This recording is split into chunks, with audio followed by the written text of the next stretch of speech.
alang sa inyo kasayran sa Masay. Diri sa amin sila ah duay area sa pinasan or panginasan. Ding area kag different ang imong makuha. Ini diri area guys, patuan ni siya. So klase-klase yung makuha, mga kasag, takap, o kuwan pa, mga biyat, lutan. So amin ni makuha. Pero if ari ka diri nga area, diri nga side, so meron lusay siya or pasil. Bunbun. Kung dito ka manginas, ang imo specific makuha, sikat-sikat, may takap siya pero panyag siya. Check sagad kayo. Masagaran, sikat-sikat, buko, tamayo, isda nga tamayo, mga danggit. So ari sa diri, diri ka pwede ka maka kuha ang dakong tindansi nga makuha ka.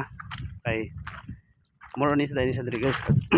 May mga sikat-sikat, takap, kaguban pa.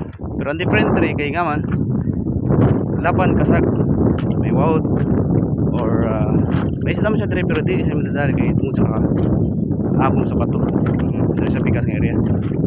So different nga klase kung ari ka diri. Kung gusto ko mampubuho, mangasag or may sulutan, ari ka diri nga area. Pero if gusto ko mga sikad-sikad mga kay pasayan or tamayo, danggit, isda o ari diri. So ari gyapon siya yung mga biat guys, ang tawag natong kiskisan.